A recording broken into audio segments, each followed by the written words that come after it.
কুরুক্ষেত্র যুদ্ধের ১৭তম দিনে যুধিষ্ঠির আহত হয়ে যখন যুদ্ধক্ষেত্র থেকে সেনা শিবিরে ফিরছিলেন, ঠিক সেই সময়ে অতর্কিতে কর্ণ তার উপর আক্রমণ চালায় এবং স্বর প্রয়োগ করে তাকে মৃতপ্রায় করে তোলেন। অন্যদিকে তার পার্শ্ব সহচর নকুল ও সহদেবের উদ্দেশ্যেও তীর বর্ষণ করতে থাকেন।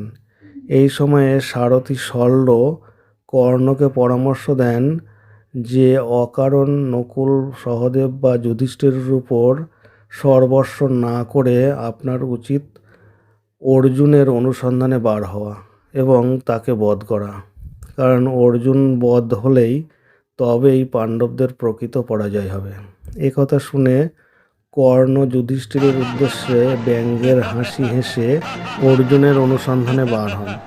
এদিকে সেনা শিবিরে ফিরে এসে যুধিষ্ঠির যন্ত্রণায় কাতরাতে থাকেন, কিন্তু কর্ণের ব্যঙ্গের হাসি স্মরণ করে অপমানে লজ্জায় নিজেকে স্থির করতে পারেন না।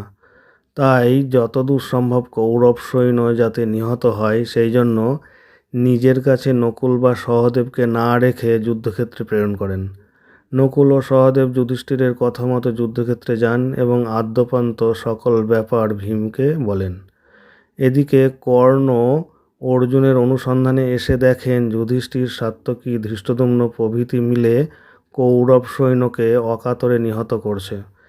তখন তিনি পরশুরাম প্রদত্ত যে বিজয় নামক ধনু ছিল সেটি বার করেন এবং সেই ধনুর সাহায্যে একই সঙ্গে হাজার হাজার অগ্নিবাণ নিক্ষেপ করতে থাকেন।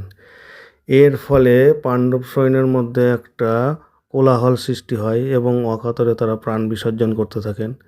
ইতিমধ্যে অর্জুন সংসপ্তকগণকে পরাজিত করে ভীমের কাছে আসেন এবং ভীমের কাছে এসে যুধিষ্ঠিরের যে আহত হওয়ার কথা তা শোনেন। এমনকি যুধিষ্ঠির জীবিত আছেন কিনা ভীম এমন সংশয় প্রকাশ করলে অর্জুন প্রচণ্ড বিচলিত হন এবং ভীমকে যুধিষ্ঠিরের কুশলবার্তা জানার জন্য প্রেরণ করেন।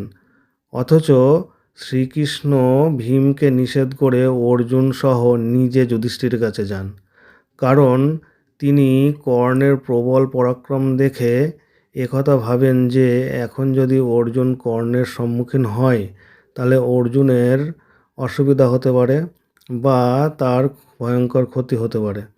সুতরাং যখন কর্ণ একটু ক্লান্ত হবে যুদ্ধে, তখনই কর্ণের বিরুদ্ধে অর্জুন অস্ত্র ধারণ করে তাকে নিহত করবে। এই ভেবেই তিনি এবং অর্জুন যুধিষ্ঠিরের কাছে গেলেন। এদিকে যুধিষ্ঠির কৃষ্ণ এবং অর্জুনের অসময়ে আগমন দেখে বুঝলেন যে তারা নিশ্চিতভাবেই কর্ণকে বধ করেই সেই সুসংবাদ দিতে এসছে।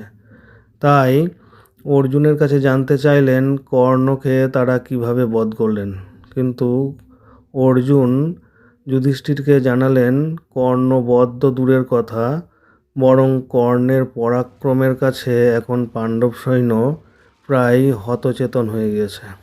একথা শুনে যুধিষ্ঠির প্রচণ্ড ক্ষুব্ধ হন এবং অর্জুনকে তার গাণ্ডীব ধনু শ্রীকৃষ্ণের হাতে সমর্পণ করতে বলেন, কারণ তার উপর তার ভরসা নেই। ধিক তার গাণ্ডীব ধনুতে, ধিক তার দিব্যাস্ত্রে, ধিক তার অগ্নি প্রদত্ত রথে। একথা বললে অর্জুন প্রচণ্ড ক্ষুব্ধ হয়ে অশ্রু নিষ্কাশন করেন, কারণ তিনি প্রতিজ্ঞা করেছিলেন যে তার গাণ্ডীব ধনুকে অন্যকে প্রদান করতে বলবেন কিংবা গাণ্ডীব ধনুর অপমান করবেন তাকে তিনি বধ করবেন, সে যত বড় ব্যক্তি হোক না কেন। এই প্রতিজ্ঞা পালনের জন্যই তিনি যুধিষ্ঠিরকে বধ করার জন্য অশ্রু নিষ্কাশন করেন। কিন্তু শ্রীকৃষ্ণ তাকে নানা রকম ধর্ম উপদেশ দেন ও বোঝান, তাতে অর্জুন নিবৃত্ত হন। কিন্তু তার প্রশ্ন, তাহলে তার শপথ কিভাবে পালিত হবে? তখন শ্রীকৃষ্ণ তাকে জানান, গুরুজনকে অপমানজনক বাক্য বলাই হলো তাকে হত্যা করার সমান।